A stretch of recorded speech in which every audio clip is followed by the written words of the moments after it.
and see if the yard looks nice, or if it's a big house or a small house. We make decisions about it. Are any of those things related if somebody's good at a job or not? Probably not.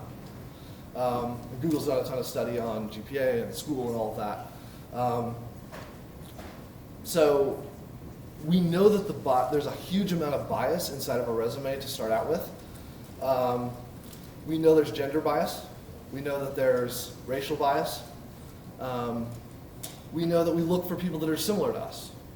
I was talking to somebody at one of the major banks, and he said, can you tell if one of my recruiters only picks people who like lacrosse players? Because you play college lacrosse, anybody who comes in to play lacrosse, they're good people. Not a good way to pick people necessarily. We have lots of age bias. We just can't really seem to get over that as people. So really quickly, I won't read this whole slide, but the main point here is when we apply video, we've been doing this for 15 years, more people get included, people are treated more fairly, especially when we apply AI, and I'll talk about how we do the AI in a second. We've seen customers get a 16 to 25% increase in diversity.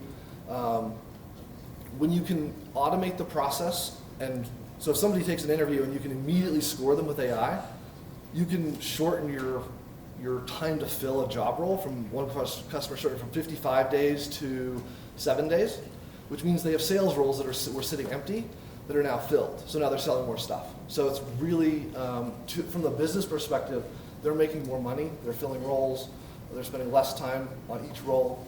The best candidates also leave because they got another job. If you take 60 days to fill a role, the company that can fill it in 5 days gets the good people and you get whoever's left. So they get better quality of the people that they get. So that's kind of what we've been about, and really great results.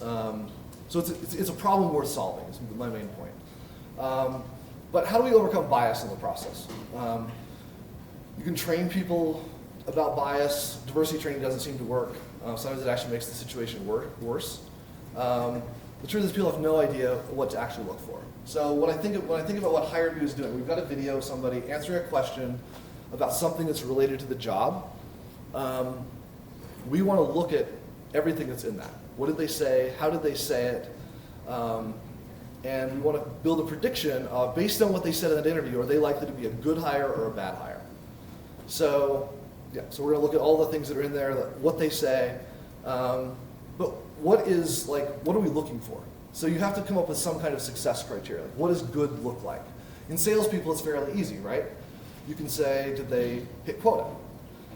If it's in a call center, it's, did they handle the calls quickly? Do customers tend to like them? Do they answer the customer's issue on the first call? Those are fairly interesting, easy metrics. How do you evaluate software engineers? We're all awesome, right? Just ask us. It's harder. There's definitely job roles where it's fairly hard to figure out what is good. But if you make an effort at that, you're probably a lot further ahead than just the arbitrary hiring processes that most people have. So we always work with the customers to figure out what does success look like. And we identify okay, what are the skills and abilities you need to predict that. So you ask questions that get at that. And then you've got this data set of people who are answering the questions. And then you sort of build a model. So you go at the customer and say, okay, you've interviewed 1,000 people using this model. You've decided that 500 you didn't hire. You hired 500, and 100 were great and 400 were mediocre. So let's build a model that finds more of the 100 people that are great, so that when the next interviews come in, we can just tell you, go after those 100 first. You can reject these 500, and the 400 in the middle, maybe you need to look at more closely. Does that make sense? So that's really what we're trying to do, is take this interview data and predict job performance. And the idea is you get 500 people in, they kind of come in any order, but when you look at that list of 500, you want to push all of the best people to the very top of the list. So your recruiters just kind of work down the list, and they're always working off the very best people they can spend their time with. And in a way it feels like an impersonal process at some level, and I think it's important when we think about AI and automation that we think about what's the impact on people, and is that positive or not? So I think my goal for this talk, honestly, is not necessarily to teach you about AI, but to give you a set of questions that you can think about where you want to apply AI. And I think we've learned some really interesting lessons about that. Does this make it more impersonal or less personal? So if you were the person who applied, and you were one of the 10 people that got the phone interview, you'd be like, I would just prefer to have the phone interview, I would prefer to interact with the person. If you were one of the 90 people that just got sent into the black hole and never heard, would you prefer to get a chance to tell your story and be seen? Like, which is better?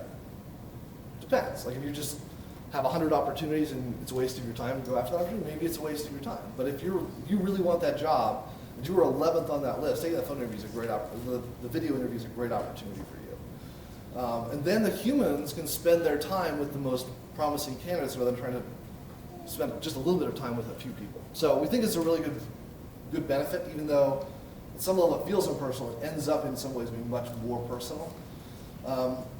So I wanted to share 4 lessons that we've learned in general as we've applied AI. So I hope that sets up the problem fairly well. So there's a lot of story out in the press about algorithms being biased. And they just propagate human bias. So if you have bias in your hiring, you just automate it with an algorithm, you'll just have more bias. Does that sound right? You have bias in your testing, and your metrics on success. Yeah, so if you have bias in your performance data, for example, and you say, okay, well, we have half male, half female people, but all of our top performers are male, that could end up being biased, right? So let's talk a little bit about algorithms and where they failed. So one example is policing feedback loops. I don't know if people are familiar with this idea. It's basically, you look at a bunch of data, and it tells you where crime gets committed, so you send the police to that area. So the police go to that area. Well, they're there.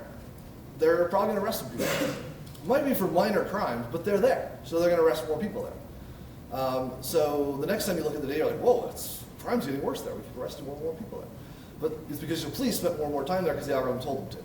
So it gets this negative feedback loop where one area continues to get more and more attention, more and more crime, which, et cetera. So that's a place where the algorithm can kind of lead to a bad result. There's this idea that came out from Google about Google image classification, where they trained video to recognize different animals. You put in certain faces and it says that they're animals. That's kind of a problem. That's kind of an unsupervised algorithm just running and no one going like, actually that's not correct. What's been interesting is a lot of companies have just put models out there and they're not watching, they're not checking. And then some media person finds it and checks it, or somebody in the public checks it. It's really, really important when you deploy these algorithms that you're checking the outputs. Another example here is there's been some really well-known work about cameras doing facial recognition or just recognizing a face. It's much better at recognizing white faces than African Americans. Did they test that? Not really. And you think, well, why didn't they test it? Like, honestly, just no one thought about it. It wasn't because someone didn't care. Well, they didn't care enough to think about it, but they just didn't know. I don't know. They just didn't think about it. There's a famous training set on this from NIST, which is a government agency. Within that training set, there's only 5% women of color. Well, it's very likely if you only have 5% women of color in your training set, you're not actually going to find any women of color when you actually run the algorithm. You're going to be pretty poor at that.